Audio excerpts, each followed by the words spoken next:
उत्तर प्रदेश के अंदर सत्ता का वनवास खत्म करने के लिए बसपा 14 साल बाद फिर से ब्राह्मण समुदाय को जोड़ने की कवायद में जुटी है।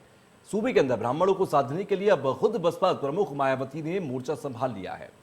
2007 की तरह सत्ता में वापसी के लिए बसपा सोशल इंजीनियरिंग के जरिए अपने सियासी समीकरण को दुरुस्त करने के लिए अब तक सूबे के 74 जिलों में प्रबुद्ध सम्मेलन कर चुकी है और अब आखिरी सम्मेलन आज लखनऊ के पार्टी मुख्यालय पर हो रहा है, जिसे मायावती खुद संबोधित करेंगी। 2019 के बाद लोकसभा चुनाव के बाद मंगलवार को पहली बार बसपा प्रमुख मायावती किसी सार्वजनिक मंच पर नजर आएंगी। ऐसा माना जा रहा है कि मायावती ब्राह्मण सम्मेलन के जरिए बसपा के मिशन 2022 का आगाज करेंगे। वो ब्राह्मण सम्मेलन के बहाने अपने कार्यकर्ताओं और समर्थकों के सामने मिशन 2022 के सियासी एजेंडे को रखेंगे। आपको यह भी बता दें कि यूपी में सभी सियासी पार्टियों की नजर ब्राह्मण वोट पर है, इसलिए एसपी बीएसपी भी प्रबुद्ध सम्मेलन कर रही है। लेकिन ब्राह्मण का आशीर्वाद किसे मिलेगा, यह एक बड़ा सवाल है और इसी बड़े सवाल पर आज चर्चा करना जरूरी है, क्योंकि लगातार हर समुदाय की जो नजर है, जो हर समुदाय के समीकरण है, वो ब्राह्मणों से होकर ही गुजरते हैं और उन समीकरणों में सबसे बड़ा एलिमेंट इस वक्त ब्राह्मण बने हुए हैं। ब्राह्मण वोट बैंक किधर जाएगा, यह सबसे बड़ा सवाल है। क्या बीजेपी का परंपरागत वोट बैंक किसी और पार्टी में शिफ्ट होगा, यह भी एक बड़ा सवाल है। तो सभी सियासी पार्टियां ब्राह्मणों को अपने खेमे में करने की कोशिश लगातार कर रही हैं। सभी पार्टियां खुद ब्राह्मणों की हितैषी खुद को बता रही हैं। अब आप सुनिए कि कैसे बता रही हैं। जी का उत्तर प्रदेश में आज आधार लगातार खिसका है। उनके तमाम संस्थापक सदस्य आज उनकी पार्टी को छोड़कर जा चुके हैं। मायावती जी के लिए 2022 का चुनाव करो या मरो की स्थिति में है। मायावती जी इसलिए हर प्रकार के आज जातीय समीकरण बनाने के, मजहबी समीकरण बनाने के प्रयास कर रही हैं और आज होड़ सपा और बसपा के बीच में है कि सपा बसपा में से कौन भारतीय जनता पार्टी के मुकाबले अपने आप को असली विपक्ष साबित करता है। लेकिन भारतीय जनता पार्टी इन बातों से परे आज जनता के साथ है और जनता भारतीय जनता पार्टी को फिर चुनने का मन बना चुकी है। बहुजन समाज पार्टी अब चाहे जितना विचार गोष्ठी कर ले और प्रबुद्ध सम्मेलन कर ले, लेकिन इस कुकुरमुत्ता राजनीति से ब्राह्मण समाज और प्रबुद्ध समाज गुमराह होने वाला नहीं है। रायबरेली की जब घटना हुई तब तो कहीं पर नहीं दिखाई दी बहुजन समाज पार्टी। कोई पार्टी चुप नहीं बोल नहीं रही थी। अगर कोई बोल रहा था, आवाज उठा रहा था, कांग्रेस पार्टी उठा रही थी। श्रीमती प्रियंका गांधी जी उठा रही थी। कांग्रेस ने संसद के अंदर उठाए जो ब्राह्मणों पर अत्याचार उत्तर प्रदेश में हुआ। अब जब चुनाव आया है तब उनको याद आई है खुशी दुबे की, लेकिन 1.5 साल से नवविवाहिता वो जेल के अंदर बंद है, तब बहुजन समाज पार्टी को याद नहीं आई। अरे कांग्रेस पार्टी ने तो 6 ब्राह्मण मुख्यमंत्री उत्तर प्रदेश को दिए, इतना बड़ा प्रतिनिधित्व दिया। लेकिन बहुजन समाज पार्टी और दूसरे राजनीतिक दल जब चुनाव आता है तो वो कुकुरमुत्ता राजनीति के तरीके से ब्राह्मण और प्रबुद्ध सम्मेलन करने लगते हैं। देखिए, इस वक्त मौजूदा हालात में उत्तर प्रदेश में भारतीय जनता पार्टी का ज़मीन पूरी तरीके से खिसक चुका है। जनता त्रस्त है। भारतीय जनता पार्टी ना महंगाई कम कर पाई, ना ही किसी चीज़ का दाम कम कर पाई, ना बेरोजगारी खत्म कर पाई। आप देख सकते हैं पेट्रोल का, डीजल का, एलपीजी गैस का, तमाम चीज़ों के मुद्दों पे भारतीय जनता पार्टी घिरी हुई है। वो अपने ही सरकार में घिरी हुई है। योगी जी खुद ही घिरे हुए हैं भारतीय जनता पार्टी के और नेताओं के द्वारा। तो आप देख सकते हैं किसानों का आंदोलन हो रहा है, शिक्षक आंदोलन कर रहे हैं, छात्र आंदोलन कर रहे हैं। मैं पूछना चाहता हूं भारतीय जनता पार्टी से कि इस 5 सालों में कौन सी जनता, किस वर्ग की जनता, कौन सी। तो मायावती का खेल इस वक्त समीकरणों को लेकर कुछ इस तरह है कि ब्राह्मण वोट बैंक को अपने एक वोट बैंक के साथ जोड़ लीजिए और इसी के साथ दलित ब्राह्मण वोट बैंक का एक कॉकटेल बनाकर चुनावों में पेश कीजिए और चुनावों में सरकार अपनी बना लीजिए। लेकिन क्या परंपरागत वोट बैंक जिस बीजेपी का है, जो ब्राह्मण अब तक बीजेपी के साथ जुड़े हुए हैं, वो क्या शिफ्ट होना चाहेंगे? क्या उत्तर प्रदेश का ब्राह्मण ये चाहता है कि बीजेपी को छोड़कर वो सपा या बसपा या कांग्रेस किसी दूसरी पार्टी के साथ जुड़ जाए और उनकी सरकार बना दे? डिमांड क्या है उत्तर प्रदेश की, ये सबसे बड़ा सवाल है कि यहां पर ब्राह्मण क्या चाहते हैं। और सिर्फ ब्राह्मणों की बात हम क्यों कर रहे हैं, ये बहुत जरूरी है समझना, क्योंकि एक जनता जिसे हम कहते हैं जनता जनार्दन, जिसे हम कहते हैं चुनावों के दिन, मतदान के दिन जिसे जनता जनार्दन कहते हैं, वो जनता जनार्दन चुनावों से पहले समीकरण बनाते समय, कैंपेनिंग करते समय अलग अलग हिस्सों में कैसे बढ़ जाती है, कैसे ब्राह्मण, दलित, सवर्ण वोट बैंक अलग अलग कैसे बढ़ जाते हैं। और उत्तर प्रदेश के अंदर तमाम जो उपजातियां हैं, जाटव से लेकर धीमर तक और तमाम जो दूसरी जातियां हैं, उन तमाम जातियों में कैसे बढ़ जाती है, उपजातियों में कैसे बढ़ जाती है, वो उसकी तस्वीर आपको कैंपेनिंग के दौरान नजर आती है। और अब आप देखिए उत्तर प्रदेश के अंदर समाजवादी पार्टी हो, बसपा हो, कांग्रेस हो, हर पार्टी को अब ब्राह्मण वोट बैंक के अंदर वो कुव्वत नजर आ रही है जो उन्हें सत्ता की कुर्सी तक पहुंचा सकती है। तो अब उत्तर प्रदेश के ब्राह्मण क्या चाहते हैं, यह तय करेगा कि उत्तर प्रदेश की कुर्सी किसके खाते में इस बार रहेगी। 22 के चुनाव से पहले उत्तर प्रदेश में ब्राह्मण वोट बैंक को लुभाने की हर किसी की कोशिश लगातार जारी है और हर कोई चाहता है कि ब्राह्मण वोट बैंक को लुभा लिया जाए, ब्राह्मण वोट बैंक को अपने साथ जोड़ लिया जाए, जिससे कि सरकार तक पहुंचने का रास्ता आसान हो जाए, सरल हो जाए, सफल हो जाए।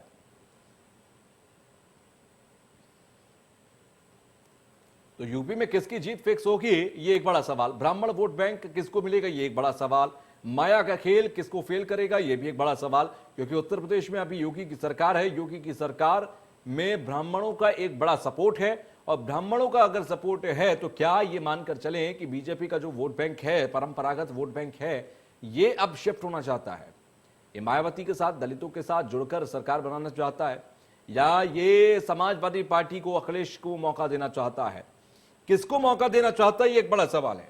समाजवादी पार्टी और बसपा 2017 के चुनाव में जिस तरह से बीजेपी ने बहुमत के साथ सरकार बनाई, उसके पहले की अगर हम बात करें तो उत्तर प्रदेश में सपा और बसपा एक एक बार सरकार इस दशक में, इस सदी में बनाते रहे। 2 बार सपा को मौका मिला, 2 बार बसपा को मौका मिला और उसके बाद जाकर जनता का जो इंटरेस्ट था वो शिफ्ट हो गया।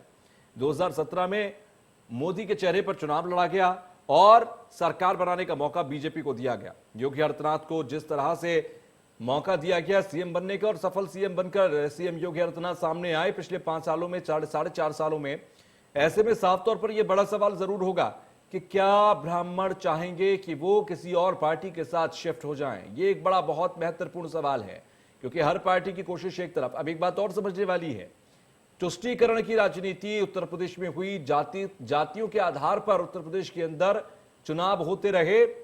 कभी मुस्लिम वोट बैंक को अपने साथ लाने की कवायदें रहीं, कभी दलित वोट बैंक के सहारे सरकार बनाने की कोशिशें रहीं, लेकिन इस बार ब्राह्मण वोट बैंक एक बड़ा वोट बैंक मानकर चला जा रहा है, क्योंकि हर पार्टी ये महसूस कर रही है कि उसका जो वोट बैंक है वो उसके साथ है, लेकिन वो सरकार तक पहुंचने में नाकाफी है।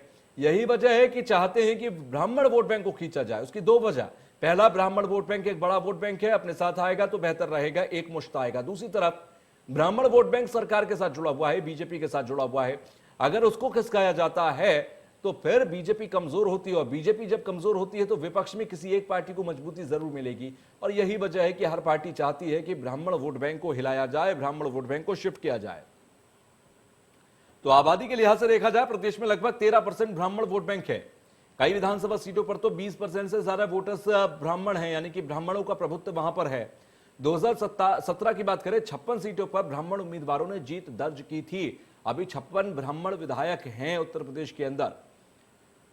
तो सत्ता के लिए ब्राह्मण कितने असरदार, ये समझिए। यूपी की राजनीति में ब्राह्मणों का वर्चस्व हमेशा से रहा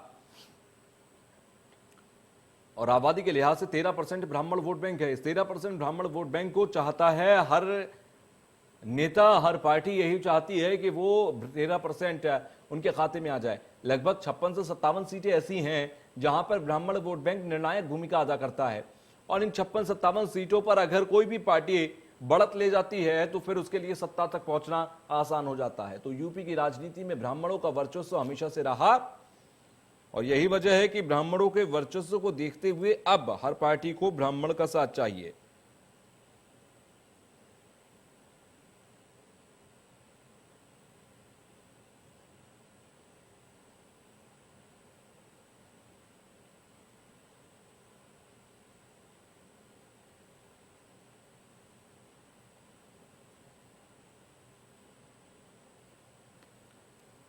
तो सूबे की सवर्ण पॉलिटिक्स की अगर बात करें, काफी मजबूत यहां पर रहा। यूपी में ओबीसी और दलितों के बाद सबसे ज्यादा आबादी सवर्णों की है। करीब लगभग देखें सवर्णों की आबादी 23% के आसपास तक रहती है।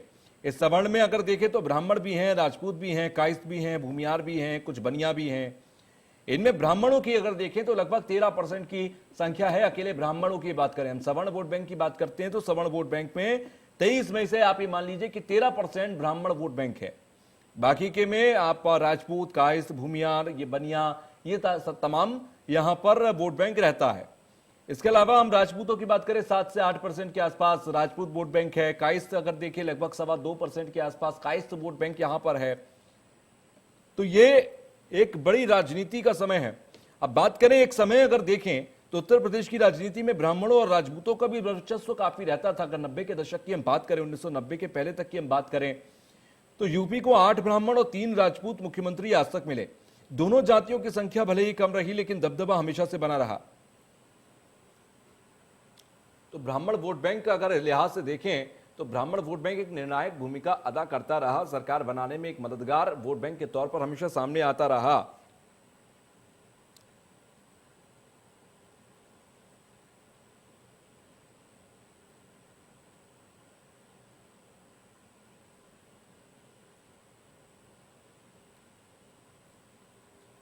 तो कई विधानसभा सीटों पर निर्णायक भूमिका निभाता है ब्राह्मण वोट बैंक, और ये 20% के आसपास तक रहता है। ऐसे में हर पार्टी चाहती है कि ब्राह्मण वोट बैंक उनके साथ जुड़े और उनके साथ जुड़कर उनका जो रास्ता है, सफर है, उसे काफी हद तक सरल बनाया जा सके। तो यूपी की राजनीति में ब्राह्मणों का वर्चस्व हमेशा से रहा है। सत्ता के लिए ब्राह्मण कितने असरदार हैं वो आप इस बात से अंदाजा लगा सकते हैं कि उत्तर प्रदेश के अंदर लगभग सवर्ण वोट बैंक में 13% ऐसे हैं जो कि सीधे तौर पर ब्राह्मण है। यानी कि उत्तर प्रदेश के अगर वोटर्स की आप बात करेंगे, सवर्ण वोट बैंक की बात करेंगे, लगभग 23% के आसपास यहां पर सवर्ण वोट बैंक है। और ऐसे में उसमें से 13% आप मानकर चल लीजिए कि इसमें सिर्फ और सिर्फ ब्राह्मण वोट बैंक है। इसके अलावा लगभग 7-8% यहां पर राजपूत यानी कि ठाकुर और क्षत्रिय वोट बैंक होता है। लगभग 2.25% के आसपास यहां पर कायस्थ वोट बैंक है। तो इन तमाम जातीय उपजातियों में बटे हुए वोट बैंक को समेटने की कोशिश यहां पर तमाम पार्टियां कर रही हैं, अपने अपने वोट बैंक को साध कर, चाहे वो मुस्लिम वोट बैंक हो, चाहे वो तमाम यादव वोट बैंक हो, वो दलित वोट बैंक हो, इन सबको साध कर तमाम पार्टियां ये चाह रही हैं कि जो परंपरागत वोट बैंक बीजेपी का है, ब्राह्मण वोट बैंक है, उसको अपनी तरफ ले आया जाए।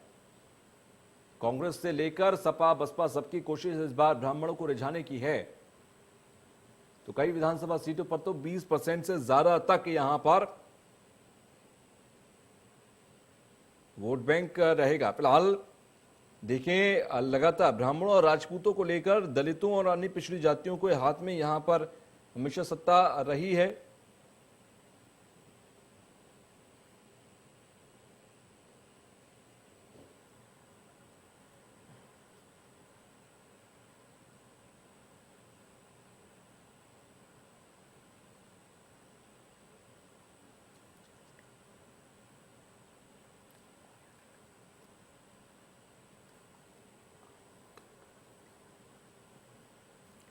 तो ब्राह्मण वोट बैंक को लुभाने की कोशिश हर पार्टी की है और हर पार्टी ये चाहती है कि ब्राह्मण वोट बैंक को लुभाकर यहां पर सरकार बना ली जाए।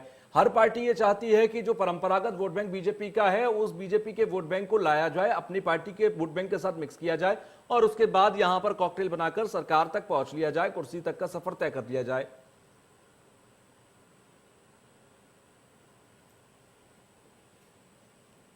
तो अगर अभी की स्थिति हम देखें, उत्तर प्रदेश के 56 विधायक ऐसे हैं जो कि ब्राह्मण वोट बैंक से आते हैं या ब्राह्मण लॉबी से आते हैं। ब्राह्मणों को रिझाने की कोशिश यहां पर हर पार्टी की है। तभी शायद मायावती प्रबुद्ध वर्ग सम्मेलन, जो कि पहले ब्राह्मण सम्मेलन के नाम से था, ये भी समझिए आज प्रबुद्ध वर्ग सम्मेलन आप भले ही कह रही हूं इसको, लेकिन ये शुरुआत में इस सम्मेलन को नाम दिया गया था प्रबुद्ध वर्ग सम्मेलन की जगह ब्राह्मण सम्मेलन। तो आप ये समझिए कि सिर्फ ब्राह्मणों को रिझाने की कोशिश इस प्रबुद्ध वर्ग सम्मेलन के जरिए है और इसका आखिरी सम्मेलन आज लखनऊ में हो रहा है, पार्टी मुख्यालय पर बसपा के, और पार्टी मुख्यालय पर हो रहा है। तो यहां पर मायावती जब पहुंचेंगे तो ये मान लीजिए कि 2019 के बाद 2021 में मायावती पहली बार सबके सामने सार्वजनिक मंच पर होंगी। तो इस बात का अंदाजा तो आप इसी बात से लगा चुके हैं कि 2022 के लिए आज से ताल ठोकने शुरू कर देगी बसपा। हालांकि प्रबुद्ध वर्ग सम्मेलन के साथ ही इसकी शुरुआत भी हो गई थी कैंपेनिंग की, लेकिन साथ ही साथ अब क्योंकि मायावती भी मैदान में उतर गई हैं और सार्वजनिक मैदान पर नजर आएंगी 11 बजे, तो ये मानकर चलिए कि यहां से अब शुरुआत हो जाएगी कैंपेनिंग की। और ज्यादा समय क्योंकि अब बचा नहीं, चुनावों में काउंटडाउन लगभग शुरू हो चुका है, ये मान लीजिए 6 महीने के से ज्यादा का समय है नहीं। और ऐसे में हर कोई चाहता है कि अभी से समीकरण बनाकर उत्तर प्रदेश की राजनीति में जो भी समीकरण के बनाने हैं वो बना लिए जाएं, क्योंकि ब्राह्मण, दलित, कुर्मी, ओबीसी, सवर्ण, दलित, ये वोट बैंक जो है ये बहुत काम आएगा। और ये जो भी पहले से सेटिंग लगाकर इन वोट बैंक को अपने हित में साध लेगा, सत्ता की कुर्सी का सफर तय करेगा।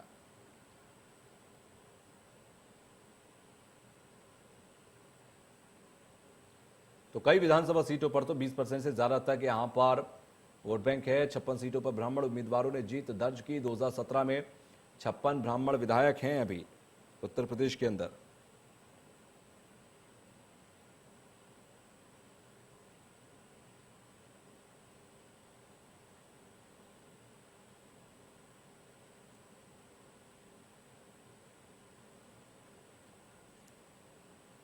तो उत्तर प्रदेश की सियासत में लंबे समय तक सत्ता की कमान ब्राह्मण समुदाय के हाथों में रही है। चाहे वो एनडी तिवारी के बाद यूपी में कोई भी ब्राह्मण समुदाय से मुख्यमंत्री ना बना हो, लेकिन 3 दशकों से राजनीतिक पार्टियों के लिए ब्राह्मण समुदाय महज एक वोट बैंक बनकर रह गया है। अगर देखें 23 सालों तक यूपी की कमान ब्राह्मणों के पास ही रही थी।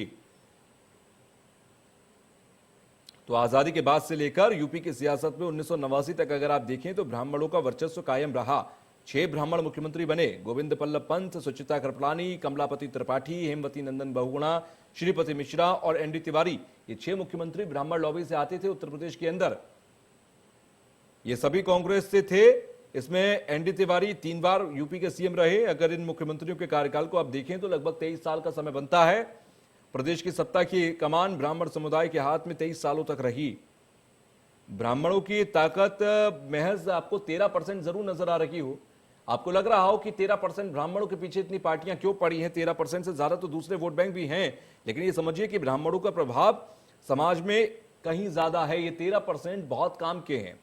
ये 13% जिधर होते हैं उधर कई और परसेंटेज भी जुड़ जाती हैं। यही वजह है कि ब्राह्मण समाज प्रभुत्वशाली होने की वजह से राजनीतिक हवा बनाने में भी सक्षम होता है। यही वजह है कि भाजपा भी इसे बखूबी समझती है और तमाम दूसरी पार्टियां भी इसे बखूबी समझ रहे हैं। 2017 की बात करें, यूपी विधानसभा में बीजेपी को 80% ब्राह्मणों ने वोट किया था। यूपी में कुल 58 ब्राह्मण विधायक जीते थे, 46 विधायक बीजेपी से बने थे। तो 2012 की हम बात करें, तब सपा ने सरकार बनाई थी, तब बीजेपी को 38% ब्राह्मण वोट बैंक मिला था। तो कुल मिलाकर अब ये एक बात तो समझना बहुत जरूरी है कि ब्राह्मण वोट बैंक सभी के काम का है और ब्राह्मण वोट बैंक जिधर जाएगा उधर जाकर बात बन जाएगी, उधर जाकर हकीकत बन जाएगी, उधर जाकर तस्वीर बन जाएगी। और इसी पर हम देखें तो लगातार ब्राह्मणों को लुभाने की कोशिश तमाम पार्टियों की चल रही है। तमाम पार्टियां ये चाहती हैं कि किसी भी तरीके से ब्राह्मणों को लुभा लिया जाए, ब्राह्मणों को अपने साथ जोड़ लिया जाए और बात बना ली जाए। बात बनाने के साथ ही साथ ये बात एक बड़ा विषय ये भी है कि ब्राह्मणों को लुभाना इतना आसान क्या होगा, क्योंकि बीजेपी का जो परंपरागत वोट बैंक है वो परंपरागत वोट बैंक किसी और पार्टी के साथ शिफ्ट होना चाहता है या नहीं चाहता, ये भी एक बड़ा सवाल है। बड़ा सवाल इसलिए भी है क्योंकि आप जिस तरह से 2017 में चुनाव जीती बीजेपी और बहुमत के साथ सरकार में आई, 2017 में मोदी के चेहरे पर चुनाव बीजेपी लड़ी थी। उसके बाद सीएम योगी आदित्यनाथ को यहां पर लाया गया, सीएम बनाया गया, योगी आदित्यनाथ आए और यहां पर बने एक ऐसा चेहरा, एक संत समाज से चेहरा उठाया गया, यहां पर लाकर बिठा दिया गया। क्या कट्टरवादी हिंदू छवि काम आएगी, ये एक बड़ा सवाल होगा। इस पर बात करने के लिए कांग्रेस से हमारे साथ प्रवक्ता अंशु अवस्थी हमारे साथ जुड़ रहे हैं। इसके साथ ही साथ सपा से हमारे साथ डॉक्टर अभिषेक राय हमारे साथ बातचीत करने के लिए जुड़ रहे हैं। जनार्दन मिश्रा हमारे साथ जुड़े हैं, वरिष्ठ पत्रकार हैं। बसपा से हमारे साथ बात करने के लिए खासतौर से जुड़ रहे हैं सुरेश चंद्रा, और इसके अलावा प्रशांत वशिष्ठ हमारे साथ जुड़ रहे हैं, ये बीजेपी के प्रवक्ता हैं। आप सभी का बहुत बहुत स्वागत है इस पर बात करने के लिए कि ब्राह्मण वोट बैंक कितना खेल करेगा। बंगाल में खेला होवे तो क्या उत्तर प्रदेश के अंदर ब्राह्मण वोट बैंक के जरिए खेला करने की कोशिश की जा रही है, तमाम पार्टियां कर रही हैं। और क्या प्रशांत जी, मेरा सवाल सबसे पहले आपसे, मैं आऊंगा सबके पास, आपके पास सबसे पहले आपसे मेरा सवाल कि आपका वोट बैंक सुरक्षित है ना, क्योंकि 2017 में अगर देखें तो लगभग 80% ब्राह्मण आपके पास थे। इसलिए मैं सबसे पहले आपसे शॉर्ट में समझना चाहता हूं, आपका वोट बैंक सुरक्षित है? देखिए, प्रश्न का उत्तर बड़ा लंबा है, आप कह रहे हैं शॉर्ट में समझाना है। मैं आऊंगा फिर लंबे में आराम से बताइए। ब्राह्मण के वोट बैंक को सीख जो पार्टीज कर रही हैं, जो पार्टी चाहती है ब्राह्मण उनको मिले, उसके लिए उनको ब्राह्मण को समझने की आवश्यकता है। शास्त्रों में स्पष्ट विदित है, ब्रह्म जानाति ब्राह्मणः। ब्राह्मण वह है जो ब्रह्म को जानता है, जो अंतिम सत्य को जानता है, परम सत्य को जानता है, वह ब्राह्मण है। तो ब्राह्मण कौन है? ब्राह्मण वह है जो राष्ट्र की चिंता स्वयं से पहले करता है, समाज की चिंता स्वयं से पहले करता है। तो ब्राह्मण किसके साथ होगा? ब्राह्मण उसके साथ होगा जो राष्ट्र का चिंतन कर रहे हैं, जो राष्ट्र की चिंता, राष्ट्र में जहां विकास दिखाई दे रहा है वहां ब्राह्मण रहेगा। आज आदरणीय प्रधानमंत्री माननीय मोदी जी के और माननीय योगी जी के नेतृत्व में जो नया उत्तर प्रदेश और नया भारत की तस्वीर जो सामने आई है, उसमें स्वावलंबी होते हुए गांव स्पष्ट दिखाई दे रहे हैं, मुख्य धारा से जुड़ता हुआ गरीब स्पष्ट दिखाई दे रहा है। आत्मनिर्भर बनता किसान स्पष्ट दिखाई दे रहा है। समाज का नेतृत्व तो आज नारी कर रही है। ये जो सब चीजें जो केवल भाषणों में होती थी वो आज स्पष्ट रूप से दिखाई दे रही हैं। तो ब्राह्मण ने जब विकास का स्वाद जब तक नहीं चखा था तब तक ये सब बातें जातिवादी हो सकती थी। अब विकास का स्वाद सारी जनता चख चुकी है, तो विकास, इस प्रकार का विकास उन्होंने कभी देखा नहीं था, जनता ने कभी देखा नहीं था, हमने कभी देखा नहीं था। तो जो ये विकास हुआ है, अब विकास के लिए, राष्ट्र के लिए ब्राह्मण भाजपा, यानी कि आप मानते हैं कि विकास के साथ ब्राह्मण है और ब्राह्मण आपके साथ है, तो आप वापस आ जाएंगे। ठीक है, मैं आपके पास आता हूं। जरा पहले मैं बसपा के पास चला जाता हूं, क्योंकि आज 11 बजे इनका प्रबुद्ध वर्ग सम्मेलन भी है और मायावती जी क्योंकि वहां पर मौजूद होंगी। तो आप मुझे ये बताएं कि क्या आपको अपने दलित वोट बैंक पर यकीन नहीं है, और आपको ये लगता है कि आपको आप ब्राह्मणों के साथ की बहुत जरूरत है? नहीं, देखिएगा, हमें दलित वोट पर भी पूरा यकीन है, बैकवर्ड पर भी पूरा यकीन है, और जिनको सवर्ण कह रहे हैं उस पर भी पूरा यकीन है। क्यों यकीन है? क्योंकि जाति तोड़ो समाज जोड़ो अभियान केवल बसपा के पास है। और इतना ही नहीं, सर्वजन हिताय सर्वजन सुखाय का भी नारा इस देश में अगर कोई राजनीतिक दल है तो बहुजन समाज पार्टी है। और क्या हमको समाज में जाकर के नहीं समझाना चाहिए कि भाई नोटबंदी से क्या लाभ हुआ, महंगाई से क्या लाभ हुआ, पेट्रोल डीजल दाम बढ़ गए, कोरोना की बीमारी में इन्होंने क्या किया। तो लोग दिल्ली से, इसका जवाब तो जनता देगी ना। तो हाँ, जवाब देगी, बिल्कुल देगी। वही हम समझा रहे हैं। हम पब्लिक में जा करके, और ये केवल जो अभी हमारे कार्यक्रम चल रहे हैं 75 जिलों पर, और आज जो कार्यक्रम लखनऊ पर है, माननीय बहन जी और बेहतर तरीके से दिशा निर्देश देंगे। हम जैसे आप इसे प्रबुद्ध वर्ग सम्मेलन, ब्राह्मण सम्मेलन में क्यों बांट रहे थे? फिर आप इसको आराम से आम जनता का सम्मेलन रहने देते ना, ऐसे किसी जातिवाद में बांटने की जरूरत क्या थी? मैं आऊंगा आपसे सुरेश चंद्रा जी, और भी बात करूंगा इसी पहलू पर, अभी और भी आपसे बात करूंगा। अंशु अवस्थी, मैं आपके अभी थोड़ी देर पहले एक बयान को सुन रहा था, आपने कहा कि देखिए जो ब्राह्मण वोट बैंक है वो तो हमेशा से कांग्रेस का था, हमने तो 6 मुख्यमंत्री दिए हैं उत्तर प्रदेश के अंदर जहां जो सिर्फ ब्राह्मण लॉबी से आते थे। फिर मुझे बताइए कि 90 के दशक से जो शुरुआत हुई उसके बाद ब्राह्मण वोट बैंक आपसे काफी जुदा हो गया, क्या वजह रही? देखिए, उसका कारण ये है कि जो धर्म और जात की राजनीति शुरू हुई तो निश्चित तौर से उस पर फर्क पड़ा, और उससे उत्तर प्रदेश सहित पूरे देश के विकास पर फर्क पड़ा। अभी मैं प्रशांत जी को सुन रहा था, उन्होंने कहा कि मोदी जी और योगी जी ने नया भारत बनाया है, उसमें किसान सशक्त हो रहा, बलशाली हो रहा।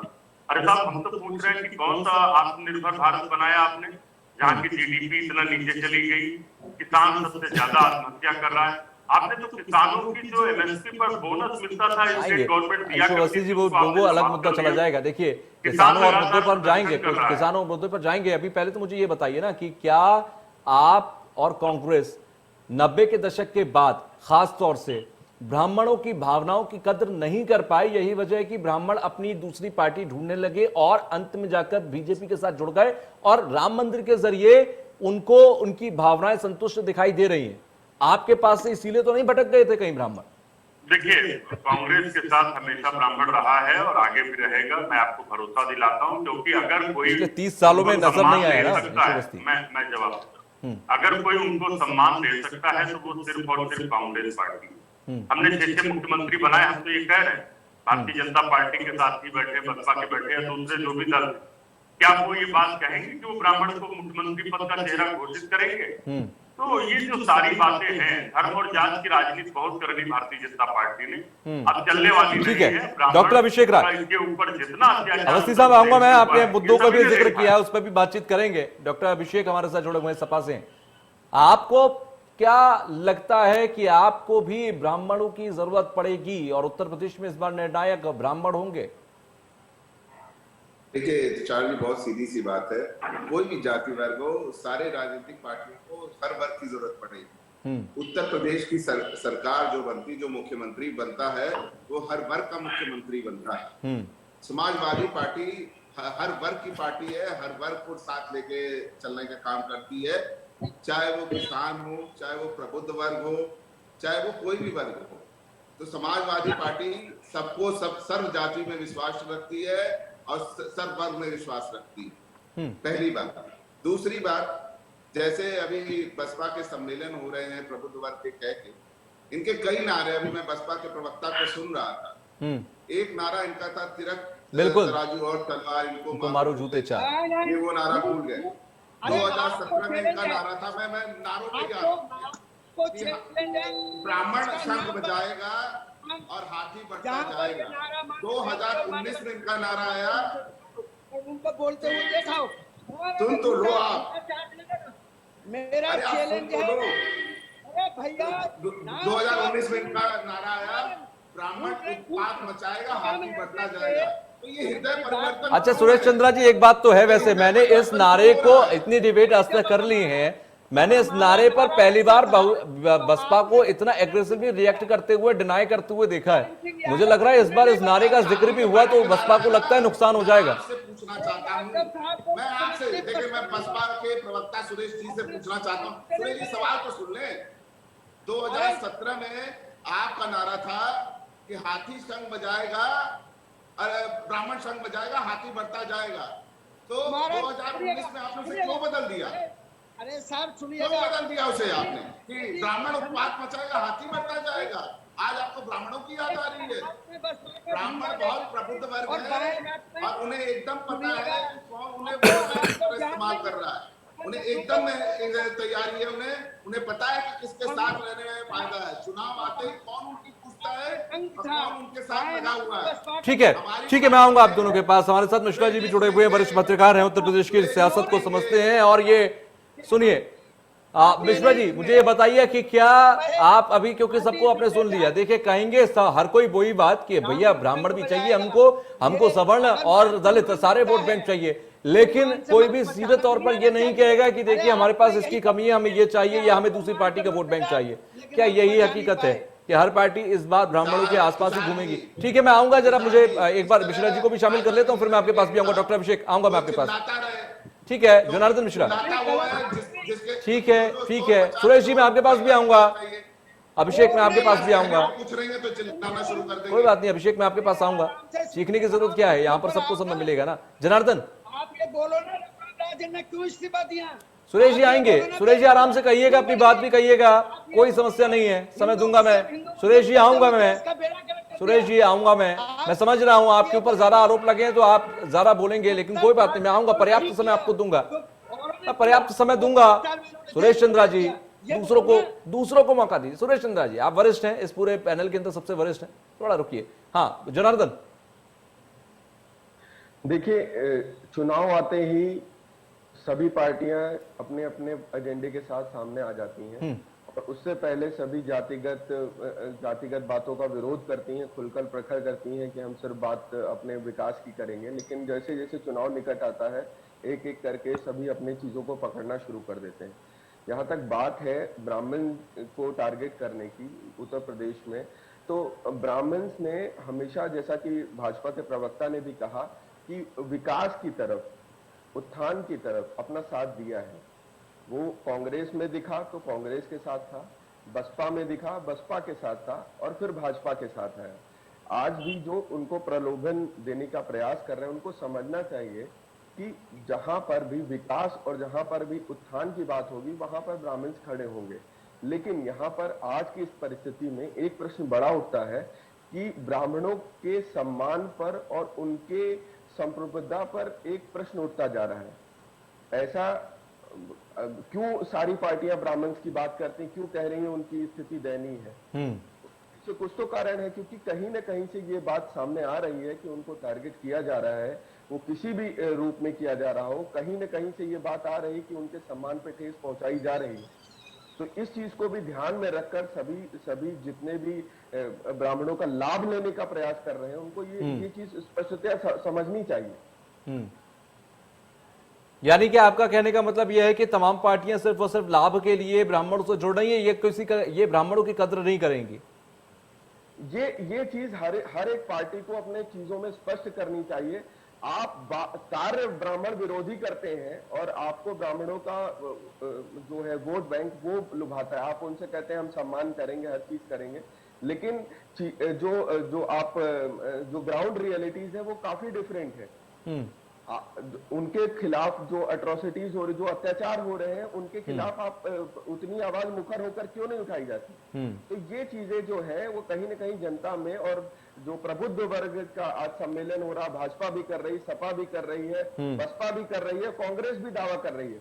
तो प्रबुद्ध वर्ग को ये चीज जरूर समझनी चाहिए सभी पार्टियों को कि आप कैसे उनके सम्मान को, कैसे उनकी प्रतिष्ठा को, कैसे उनकी चीजों को संभाल के। सुरेश जी, इस बात का जवाब दीजिए कि अभी आपसे डॉक्टर अभिषेक ने भी सवाल किया, तमाम नारे बसपा के मंचों से ऐसे लगते रहे, बसपा के कार्यकर्ता इस तरह के नारे लगाते रहे जो ब्राह्मणों की कद्र नहीं करते थे।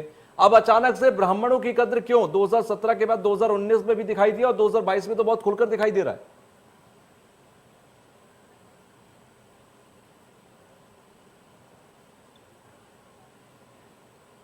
सुरेश जी, आपकी आवाज मुझ तक नहीं पहुंच रही है। ठीक है, मेरी आवाज, आपकी आवाज मुझ तक आए तो जरा मुझे उसी सवाल का जवाब दीजिए, उसके बाद में जरा मैं प्रशांत के पास जाऊंगा।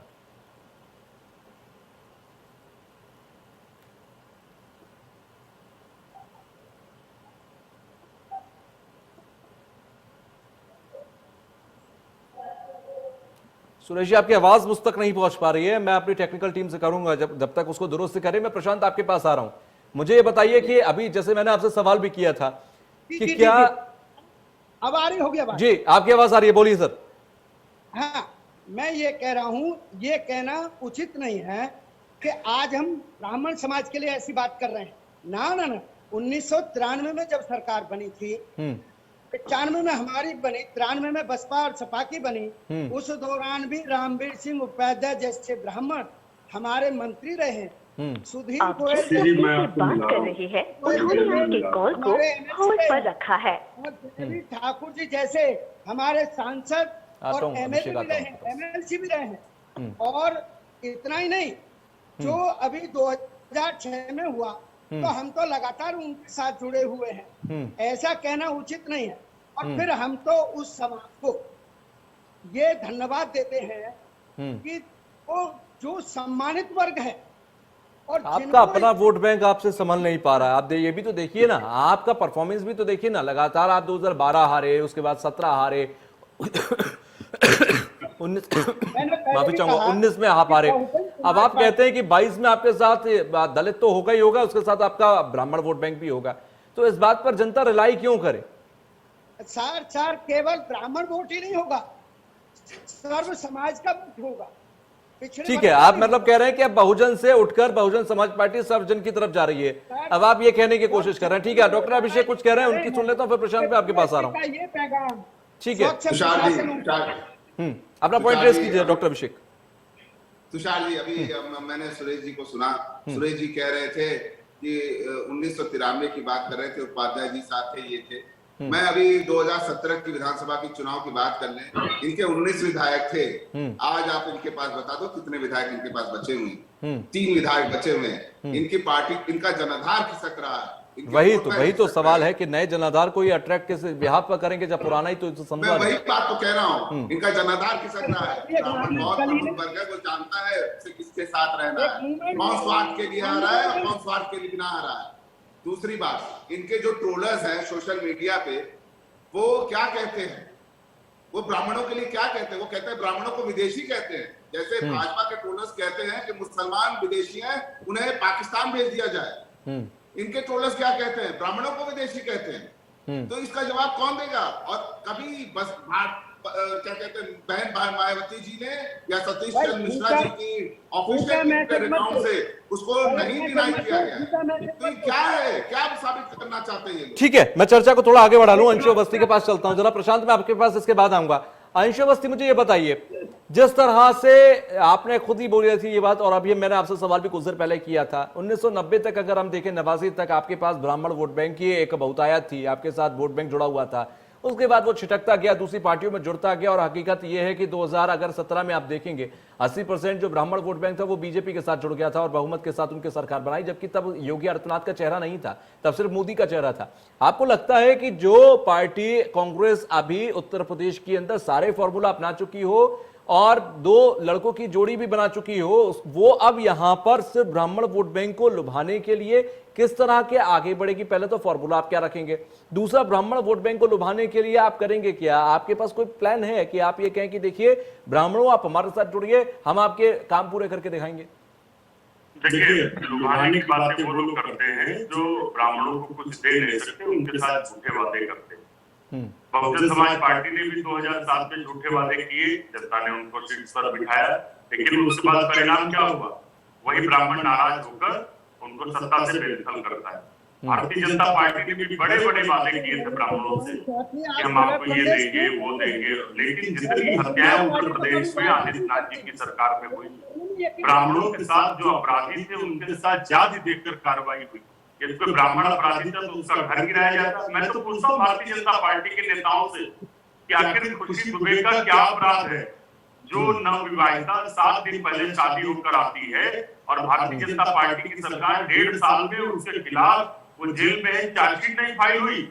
चार्जशीट क्या उत्तर प्रदेश की पुलिस नहीं फाइल करती? क्या ये सब जानते नहीं? और उत्तर प्रदेश की पुलिस किसकी है? कांग्रेस पार्टी ब्राह्मणों को उचित सम्मान देगी, हमने पहले भी कहा। अब लोग गुमराह होने वाले नहीं। जो भी ये कुकुरमुत्ता राजनीति कर रहे हैं इस समय, जो भी इस समय कुकुरमुत्ता राजनीति कर रहे हैं कि जब मौसम आया है कुकुरमुत्ते की तरीके से ब्राह्मण सम्मेलन, प्रबुद्ध सम्मेलन शुरू किया है, लेकिन भूले नहीं लोग 4.5 साल में जितनी हत्याएं हुई उस समय किसी ने आवाज नहीं उठाई। मैं बोलूं, भारतीय जनता पार्टी और श्री आदित्यनाथ जी जब अत्याचार कर रहे थे, ठीक है अवस्थी जी, ठीक है अवस्थी जी, अगर कोई लड़ रहा था तो कांग्रेस। और आप ये कह रहे हैं कि खुशी दुबे के ऊपर कार्रवाई होती रही, 1.5 साल तक एक नवविवाहिता जेल में रही, उसका जवाब दे सरकार। खुशी दुबे आज भी जेल में है, आज भी जेल में है, 1.5 साल से पुलिस चार्जशीट नहीं फाइल कर पाई। ठीक, मुझे इसका जवाब दे सरकार की ब्राह्मणों की हितैषी कैसे नहीं आती? क्या मंशा है जो 90 दिन में चार्जशीट फाइल होनी चाहिए थी वो 1 साल से ज्यादा हो गया? ठीक है अवस्थी साहब सुनिए, अब या खुद ही बोलेंगे, प्रशांत जवाब दीजिए, लिख के लाए सब नहीं दीजिए जवाब दीजिए। अब मेरा सबसे पहले निवेदन ये है, प्रशांत जी आप इधर-उधर की बात मत करिए, पर आप बता दो और आप बता दो कि आपकी सरकार में ब्राह्मणों पर अत्याचार क्यों सबसे ज्यादा हुआ? आप इसका जवाब दे दो। खुशी दुबे पर आप जवाब दे दो कि जो चार्जशीट 90 दिन में फाइल होती है वो 1 साल से ज्यादा हो गया, आपकी पुलिस ने चार्जशीट नहीं फाइल की।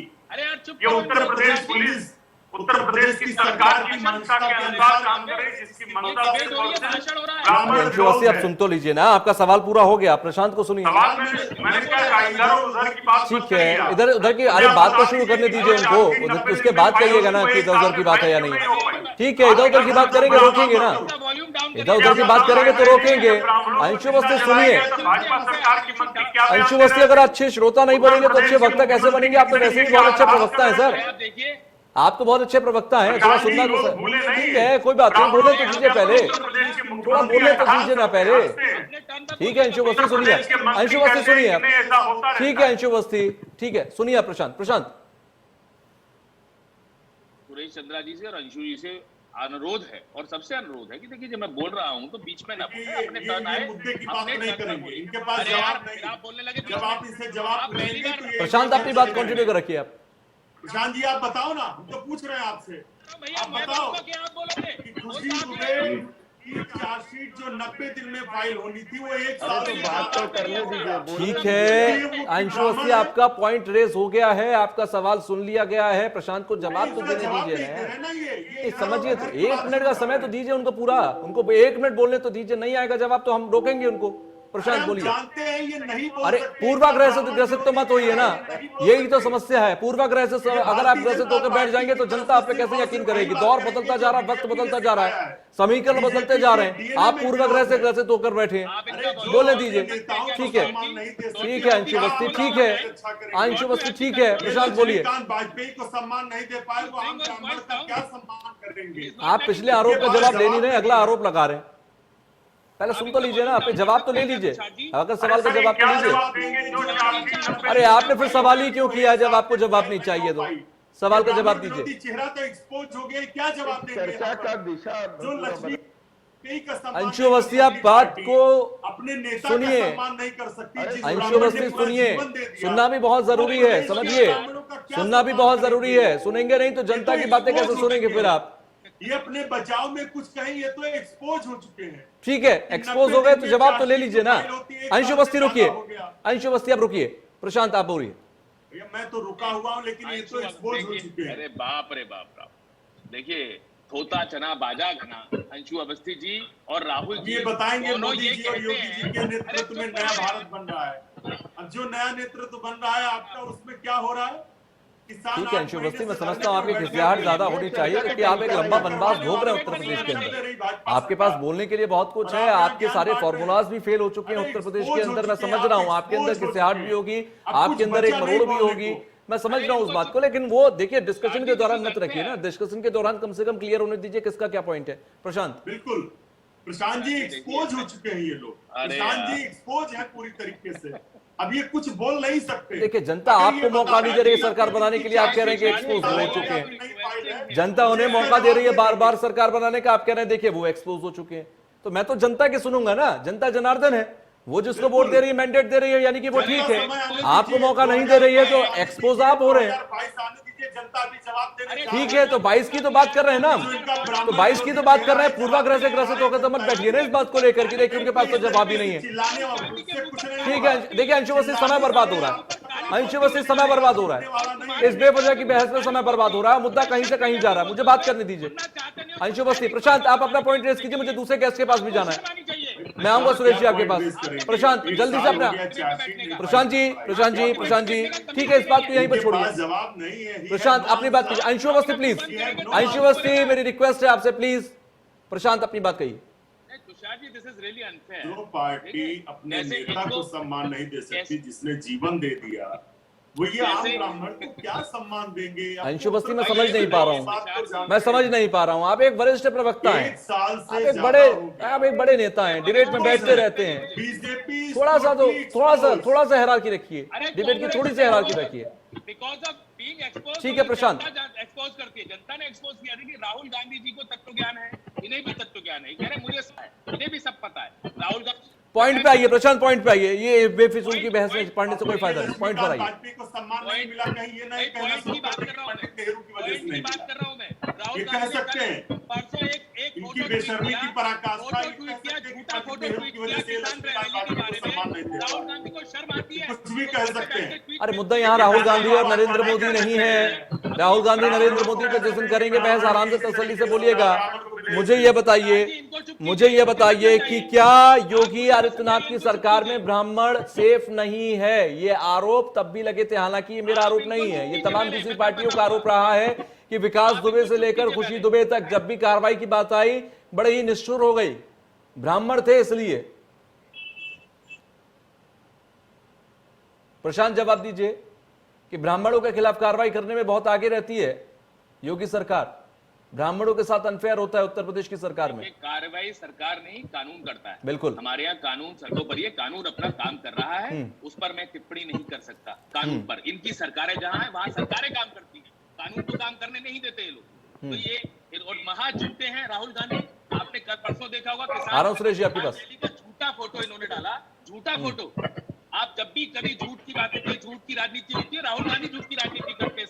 अभी ये जीडीपी की बात कर रहे थे, पिछली तिमाही में 20.1% का जीडीपी हुआ देश का, आपको पता है? मैं इनको बता देना चाहता हूँ, राहुल जी को जाके समझाएं, 20.1% तक पिछली तिमाही का जीडीपी है और किसान रिकॉर्ड बना रहा है।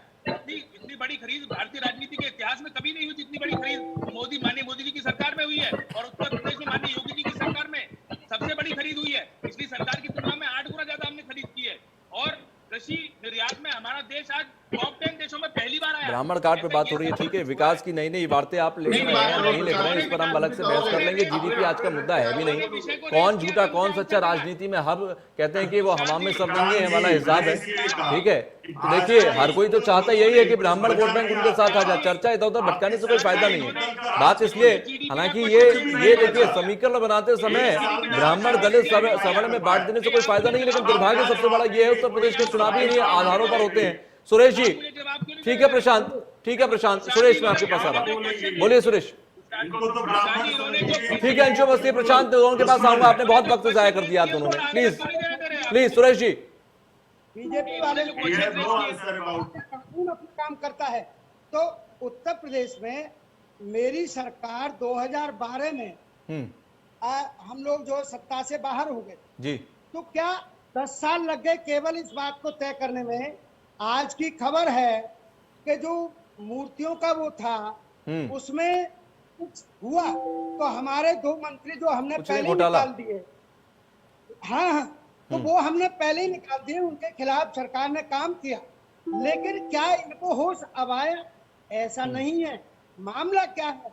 जो इनके खिलाफ बोलता है, जो इनकी गलत नीतियां, मुझे बताइएगा, क्या उत्तर प्रदेश में अपराध नहीं बढ़ा? क्या मान्य बहन जी के विषय में ये नहीं जानते लोग कि प्रशासन और अंचल में एक नंबर के हैं? क्या लोग ये नहीं जानते कि जो IS लॉबी है, ब्यूरोक्रेट्स हैं ये लोग, इन लोग जब बहन जी के दौरे की पता लग जाती थी तो ये हनुमान चालीसा पढ़ते थे और कहते थे जय जय जय हनुमान गोसाई, मायावती से जान बचाई। तो क्या आज मुख्यमंत्री महोदय से, योगी जी से, क्या ब्यूरोक्रेट डरते हैं? ये जो पिछली साल ये कांड हुआ खुशी वाला, आपने तो मेरे वाली बात कही, मैं तो आपको अपना हितैषी मानता हूं कि क्या इनको पहले नहीं लगा? क्या इनकी सरकार में नहीं चल रहा था वो सारा का सारा जो अपराध की वो है? और क्या आज भी अपराध घट गए हैं? अभी आज के अखबार में है, पीलीभीत पर रेप हुआ है। कौन कह दे उत्तर प्रदेश में इंसानों की सरकार है, मानवता की सरकार है? लेकिन 2017 में तो चुनाव भी इस बात पर जीरो टॉलरेंस की सरकार पर और क्राइम रेट कम करने पर, महिला सुरक्षा के मुद्दे पर, इन्हीं मुद्दों पर तो चुनाव हुआ था। इन्हीं मुद्दों पर बीजेपी को मौका दिया गया था सरकार बनाने के लिए। तो अपराध तो आपकी सरकार में रहा हो, चाहे सपा की सरकार में रहा हो, चाहे बीजेपी की सरकार में रहा हो, अपराध देखिए, अपराध कम नहीं हुआ। एनसीआरबी की रिपोर्ट देखेंगे तो आप 10 साल पुरानी, 15 साल पुरानी रिपोर्ट देखते चले आइए, हकीकत आपको वहीं के वहीं मिलेगी। उनको जेल में माननीय बहन जी ने भेजा। रमाकांत यादव हमारा सांसद था। तुषार जी अवसर दीजिए मुझे। कब जाए? चलिए, मेरे पास समय की बहुत पाबंदी है, माफी चाहूंगा कि मैं बाकी गेस्ट के पास अब नहीं जा पा रहा हूं, जहां से जिन लोगों को कुछ बात कहनी थी। अंशु अवस्थी भी कुछ कहना चाह रहे थे, साथ ही साथ जनार्दन के पास भी मुझे जाना था, डॉक्टर अभिषेक के पास भी जाना था, लेकिन समय की पाबंदी की वजह से बहुत बहुत शुक्रिया आप सभी का हमसे जुड़ने के लिए। लेकिन ब्राह्मण वोट बैंक को लुभाने के लिए हर पार्टी इस वक्त पूरी शिद्दत से लगी हुई है। 6 महीने का समय है, समीकरण जो बेहतर बनाएगा वो सत्ता की कुर्सी तक का सफर तय करेगा। और इसी सफर को तय करके चाहती है हर पार्टी, बसपा भी प्रबुद्ध वर्ग सम्मेलन के जरिए, समाजवादी पार्टी भी और कांग्रेस भी। लेकिन बीजेपी का जो परंपरागत वोट बैंक है, 2017 में 80% ब्राह्मण वोट बैंक बीजेपी के साथ था, तो क्या वो छिटकेगा? क्या वो अपनी जगह बदलेगा? क्या वो शिफ्ट होगा? ये एक बड़ा सवाल है। इसी सवालों के साथ फिलहाल के लिए दीजिए इजाजत, आगे भी खबरों का सिलसिला लगातार जारी रहेगा।